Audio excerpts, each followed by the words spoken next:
finished listening to this concert for the first time in a very long time. Thinking back to this tour, did you enjoy it?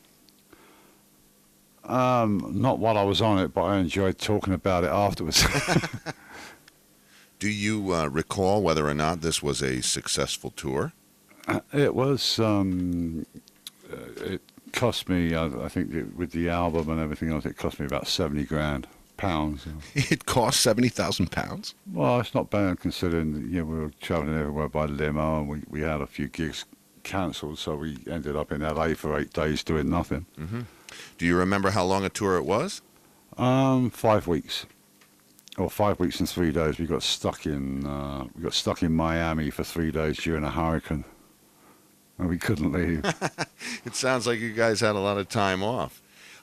Was there a European leg to this, either before or after the American dates? We'd already done 3. Oh, I'm swiveling on my swivel chair. I'm swiveling away from the microphone. That's all right. This is an impromptu thing. We'll leave it in. No, that probably sound good. It does sound good. And it squeaks. We'd already done a 3-week English tour, and I guess by the time we got to the States, we were pretty hot. But we were using. We did some universities and stuff in England, but we were using a couple of girl backing singers on the English tour, and we decided that it was silly taking them to America just for 2 songs, so we left them behind. Uh-huh. And their names were? Doreen and Irene Chanter, the 2 girls that actually sang on the single Mad Dog. Mm-hmm. And what album was out at the time of this tour? Mad Dog. Oh. Yeah. So then, was this a promotional tour to support the record? Kind of, yeah. It was just a good chance for me to get out and play. We know you like to do that. Now they're re-releasing Mad Dog, isn't that right? Yeah, it's coming out in Europe pretty soon, I believe. Well, getting back to the tour now, you shared the bill on different occasions with several different artists. Can you recall who some of them were? Yeah, we did a couple with Jay Giles' band, and a couple with Joe Walsh, and I think one with Humble Pie, 1 or 2 with Humble Pie. Yeah, we went to do. Well, I intended that we should go out with a big band so that we played to as many people as possible. But unfortunately, the bass players in the big bands didn't want me as support. Yeah. I guess it made their job a little bit harder. So we ended up going out with solo artists, really, that could tell their bass player they're going to have to put up with me. Yeah. All right. Well, let's get back to your band. Tell me who was in it, the players. Yeah, I've got them written down here. Oh, that helps. Oh, no, I haven't. Damn it. Uh-oh. More impromptu. You want to find that page with the people's names on it? Oh, yeah. Nothing like an impromptu interview, huh? That's where we're leaving it all in. I said we're leaving it all in. Oh, use all of it, yeah. I mean, hey, I can remember 20 years ago, yeah, just like that. Just like it was 20 years ago. Yeah, it was 22, though. Okay, split hairs, I don't care. All right. Is that it? Got it? Oh. Here we go. Thanks, Bobby. Okay, yeah. A guy called Robert Johnson from Memphis. And, I mean, he's now in the other side of the music business, making guitars and stuff like that. Mm-hmm. He was on guitar. Mike Deacon on keyboards. All right. Namely piano and Hammond, really. Mm-hmm. There weren't really any synthesizers around back then. Graham Deakin on drums. Were they brothers? Deacon? No, Deacon and Deakin. Oh, I see. Yeah, very confusing. We'll check the album, John. Me on bass. And the sax player, Jeff Daly. We called him Goo because he looked like Yvonne Goolagong. The tennis player. It was kind of weird. We were rehearsing at Shepperton, and we got locked in because we carried on too late, and he drove his Volkswagen through Shepperton Film Studio gates. Wrecked his Volkswagen and the gates, and he spent the whole of the English tour paying me off for what the gates cost. Great. If that happened during rehearsal, it must have been really fun once the tour started. Oh, before that story happened, I mean, we were in Chicago for 3 days, and his bar bill came to all his wages for the whole tour. I think it was something like the second or third gig in. So he'd spent his money in the first week. Oh, well, I remember you telling me something about him wanting to get paid for doing this live broadcast. Well, he did until I stopped the limousine and told him to get out and walk. Go ahead, explain the circumstances.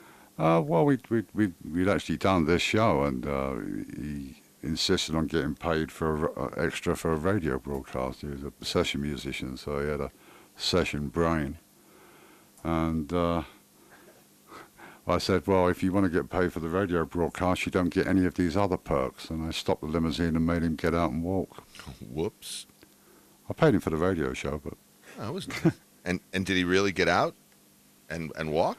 He did, but the next day he couldn't be found anywhere. And he actually turned up about 4 bars before the sax solo in one of the songs. He walked on stage with his sax case and took the sax out and started playing. Talk about last minute. Yeah, that must have made you a little nervous. Yeah. Well, let's talk about your stage gear back in 1975. What were you using back then? I was using an old 64 Gibson Thunderbird. I think at that time I was going through a whole bunch of Sun amplifiers that were slaved into each other to make them distort. But I was using a pretty bassy sound with that band. Yeah. Well, it certainly sounded good on this recording. Now, that bass, is that the bass that I just saw upstairs? With the this? same one it's in my hallway. Yeah. Mm-hmm. And it has the gold, 2 of the regular knobs and 1 gold one? Yeah, that's I decided to put that on so I knew which one was a tone controller at a moment's notice, because I could go from full bass to full treble. Yeah, I was looking through one of your coffee table books on guitars, and I saw that bass in there and recognized it because of that control. That's right, yeah, Ultimate Guitars. That's right, Ultimate Guitars, yeah. Are there are any old memories from this tour that you'd like to share? I don't really know. I mean, there's a few memories that I shouldn't share. So these are obviously things you're not going to share on tape. No. Okay. Well, let's talk about how you met the rest of the band. How did you meet these guys? I met Mike Deacon in Australia when I went out there. He came to one of the trade shows, but apparently he had an accident that put him out of playing for about five or 7 years. Any of them still in the business? Robert Johnson is, yeah. I run into him occasionally in the States. He gave me a guitar bass guitar for my 50th birthday. So. And Graham Deakin went back to working for the post office, so I guess he became disenchanted with drumming, which is a shame. But I don't know whether he's still playing. I haven't seen Jeff Daly for since the end of the tour, so I don't know. Maybe he crashed into another set of gates and. I don't know. He might, the state he used to get in, he might be dead. I don't know. Oh, man. Well, let's hope not. When we were listening to this for the first time earlier, you said that you hadn't heard it since 1975. Are you pleased with the performance and the way it sounded? Yeah. I mean, I would have bet someone $100,000 that I'd never ever perform Whiskey Man on stage. Other than playing with the Who, some of the stuff came as a complete surprise to me. Yeah. How about vocals? You sang this whole set. You're singing a lot these days. Do you still enjoy it? Yeah. I mean, it takes me a little while to get my voice going nowadays. But it's always by the end of the tour my voice starts getting good. Practice makes perfect. Yeah, well, maybe I should take more showers and baths and sing in that. I'm not going near that, thank you. Let's talk about the future. Are there any plans? I don't know, are there? Yes, there are. You're doing the vampire animation, right?